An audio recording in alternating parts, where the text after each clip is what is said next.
Hi, it's Dwyer, gamblersadvisory.com, dwyerboxinggame.com. Remember, the opinion you should follow should be your own. Just consider this video to be a second opinion from a complete stranger online. Now, I've had a long business day. I mean, a long day. And so, let's talk boxing. This is how I decompress making boxing videos. Let's go ahead and do it. There's a lot of boxing news out there. These are the stories that fascinate me. I understand that there are going to be some stories that I omit. Okay, first, Tommy Gun Oosthuizen apparently wants to fight IBF champion Froch. This is a huge fight. How huge? Of course, Oosthuizen is trying to go from relatively unknown to well-known. He's the IBO champion at 168 pounds. He's also 6 feet 4 inches. Now, I'll make a video on this. Apparently, this fight is going to happen. Froch continues to take on all comers. Right? I have to give Froch a lot of credit. He's that rare champion who you could look at and know that he's fought practically every elite opponent in his weight class. Right? Andre Ward, Mikkel Kessler, Lucien Boutte, Glenn Johnson, Arthur Abraham, Jermaine Taylor. Now, of course, Froch is going to take on Tommy Gun, who is unbeaten. We'll talk about this in a video. I do have a strong opinion on this case, on this fight, and we'll talk about that in another video. This is just a boxing news video. Also, in other boxing news that I think you need to know, Donaire is not going to fight Jorge Arce. I thought that fight would have been a joke. I thought Donaire would have decimated Arce. Instead, Donaire's going to take on a much tougher opponent who you need to know about. An opponent who has beaten Rafael Marquez. Right? And that's Takeshi Nishioka. Right? I believe he's also beaten Johnny Gonzalez. Now, that's a much tougher fight. Even though Nishioka is probably not as well known as Jorge Arce. You need to be aware of that fight. We'll cover that fight in another video. Let's talk about a fight that I have already discussed that has led to some interesting comments here online. And that's the upcoming fight, and it's a great fight, between unbeaten Mike Alvarado and unbeaten Brandon Rios. You need to pay attention to the weight. It's at 140. Now, Brandon Rios, as many know, had a problem making weight at 135. Well, now we get to see if tough guy Rios is able to carry his success up to a bigger weight class. Now, let me just say this. Styles matter. The guys who are able to jump weight classes are guys like, and do it successfully, are really guys who have some boxing skills, right? Or who are hard to find in the ring, right? Floyd Mayweather jumped several weight classes, right? Sugar Ray Robinson jumped several weight classes at a time when you didn't have a lot of weight classes, right? When you hear about Sugar Ray Robinson jumping from middleweight to fight the light heavyweight champion, understand they didn't have the super middleweight division back then, right? Oscar De La Hoya, right, came up, through the weight classes. Guys who have some boxing skills, who actually have jabs, have the skills that can change the dynamic even when they gain weight. Roy Jones, you remember he actually was a heavyweight and won the title for 5 minutes before dropping back down, right? Antonio Tarver who famously beat Jones, he's now with a share of the cruiserweight title, right? Tomas Ademic, all of these guys had a lot of boxing skills. None of these guys were the kind of guys who just stood there and banged with you. Manny Pacquiao, hard to find in the ring, right? Moved around the ring, was kind of like a wildcat. Some of the best feet in boxing, right? That's the kind of guy who can gain weight, because when they're facing bigger men, the bigger men have a hard time finding them. Well, nobody's ever had a hard time finding Brandon Rios. People know I made a video where I predicted that Mike Alvarado cleans his clock. Now, let's talk about what YouTube Nation thinks, right? Because I'm just one guy here. Let's talk about YouTube Nation, right? There are many voices. Boxing Comedian left a comment for me here online. These are comments on the Brandon Rios versus Mike Alvarado video. That's up online. Just search for Dwyer and the name of the fighters. Right? Boxing Comedian's comment is, Rios is the more skilled pressure fighter. He's also bigger and has a better arsenal of punches. Rios stops him late, in my opinion. Now contrast that with Daniel Hernandez's comments, right? These are YouTube users. His comments are summed up in 3 words. Rios, no skills, right? Understand there are many people who believe that Rios is just a guy who was big for his weight class, who was able to come in against smaller guys like Urbano and Tillian and just win shootouts, right? Being right in front of him, throwing a lot of punches. eFelix48 has an interesting point of view. He wrote, Rios and Alvarado are inside boxers and both have a big heart. The difference is going to be Rios' chin.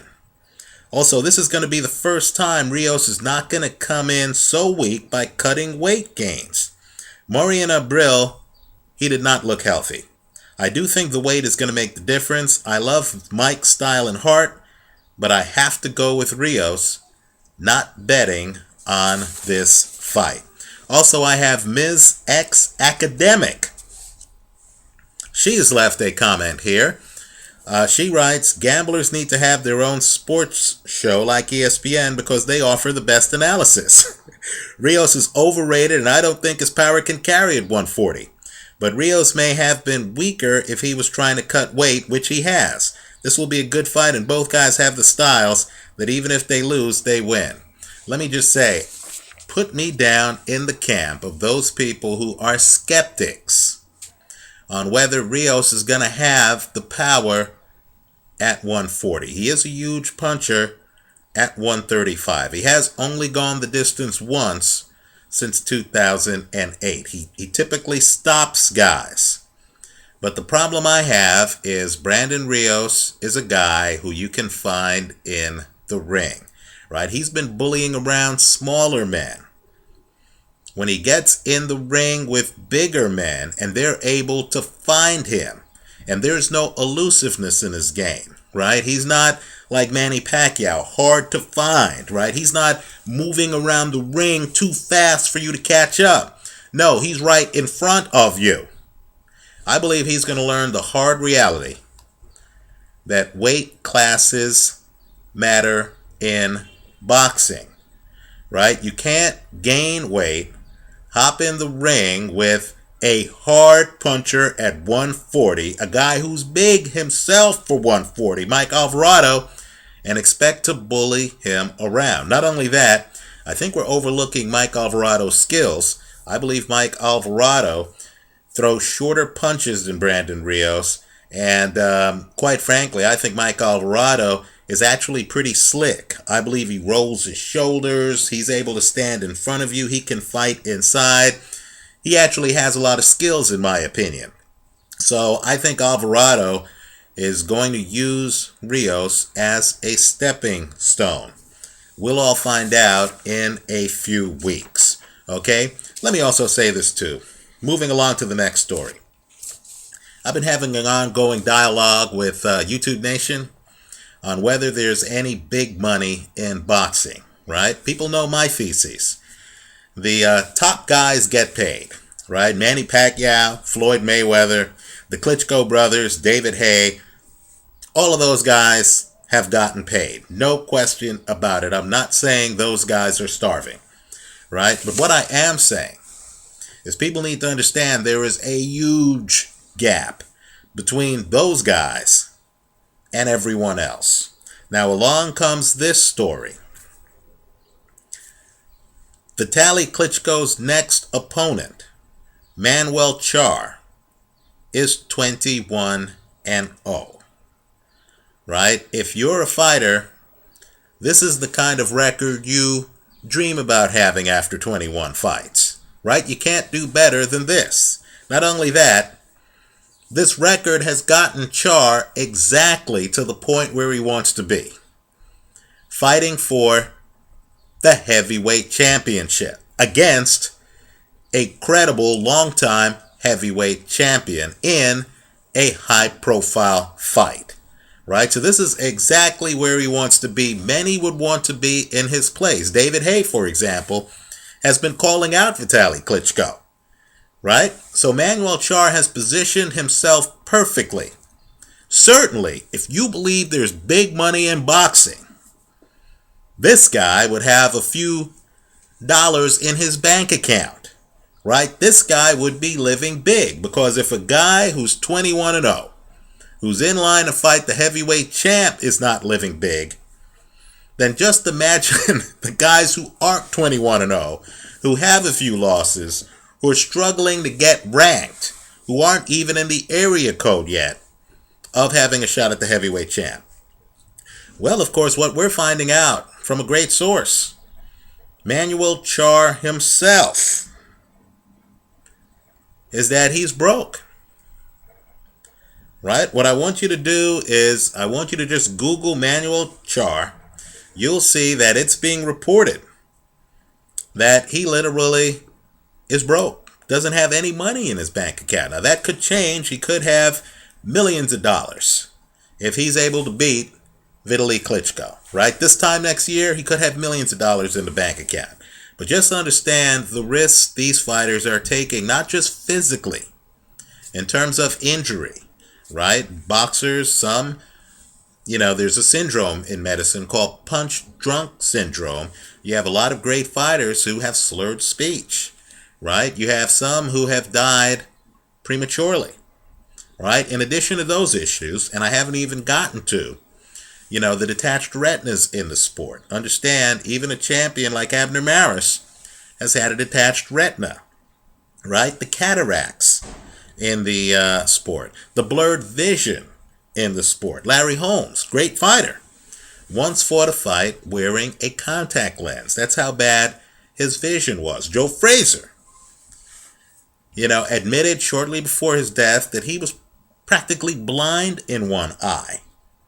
Right? Apart from the physical risks, there's the financial risks. Right? And we've had contenders, guys known to the public, like Powell Wolak, literally quit the sport to devote their time to their regular 9-to-5 job because, quite frankly, the risk reward just wasn't worth it to keep fighting. So I would encourage everyone who wants to tell me about how there's so much money in boxing to look at the Manuel Charr story.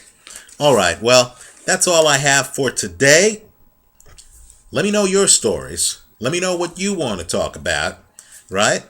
Hope you continue to watch these boxing news videos and leave your comments for us here on the Brandon Rios Mike Alvarado fight, the Carl Froch Tommy Oosthuizen fight, the Takeshi Nishioka versus Nonito Donaire fight. I think that fight's much better than advertised. Also understand too that you have Guillermo Rigondeaux, an elite fighter who wants to fight either guy.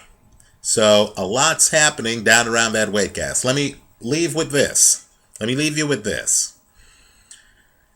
We are just a few weeks away from the fight that I believe will be fought at the highest skill level this year, right? It's the fight between really top 5 pound for pounder Andre Ward and top 5, in my opinion, pound for pounder Chad Dawson. Well, according to reports, Chad Dawson right now weighs 178 pounds, which is spectacular. You know, understand he has to come down to 168, but he's already well within range, right? I know 10 pounds is a lot of weight for the rest of us, but just understand that for fighters who, know how to cut weight, who know how to cut water, Chad Dawson is already within range of making 168 pounds. So that fight has gotten a lot more interesting. Let me just say, had I heard that Chad Dawson was up in the 190s, I certainly would have run to a casino to put down a sizable bet on Andre Ward. But Chad Dawson is in shape. Let me also point out, too, that his trainer, John the Iceman Scully, was one of the slicker boxers of the 1980s, for those of us who remember. And Chad Dawson, who had some stamina problems. Look at him against Antonio Tarver in the later rounds, right? Dawson seems to have solved the stamina problems with John Scully. In other words, Scully, who trained Dawson early in his career, is back on board with Dawson. And Dawson seems to be back to being Chad Dawson late in fights. So this fight's going to be interesting. I do have a video up. I do believe Andre Ward wins the fight. But I got to say, it's going to be awfully close. There's going to be an issue. And it's really the issue of the fight on whether Andre Ward can get inside on Chad Dawson. Understand, Dawson has one of boxing's best jabs. While Dawson looks calm, looks like he doesn't really care what's going on in the ring, understand he's operating at an elite pound for pound level. And if you look at the CompuBox numbers on Dawson's fights, you're going to see that he's a very active, high volume fighter. So the question to me is going to be, can Andre Ward get inside? Because in my opinion, if this fight is fought at distance, Ward's going to find himself having all kinds of problems, right? So Ward's going to have to get inside. Keep in mind that that's easier said than done against Chad Dawson, right? Dawson has fought some excellent fighters. He fought Antonio Tarver. He fought Tomas Ademic. He fought Glenn Johnson, right? None of these guys, none of them have been able to get inside and stay inside on Chad Dawson. So this is going to be an elite fight. One of the reasons why I'm picking Andre Ward in the fight is because I believe Andre Ward is an elite fighter who can do things other guys can't do. But circle this fight and just know that Chad Dawson is right on track to make weight easily. And so the weight, even though Dawson normally fights at 175, light heavy, and is contracted to fight this fight at 168, I don't believe the weight is going to be that big of an issue. Let me also point out, too, that Dawson's still in his 20s, and that's important because when older fighters lose weight, let's say Dawson were 35 and up, when an older fighter loses weight, sometimes that fighter loses stamina, right? I don't think that happens to Chad Dawson. While I think Andre Ward wins the fight, let me just say that Dawson's doing everything possible to give himself the best chance of winning. Let me hear from you. Thanks for watching.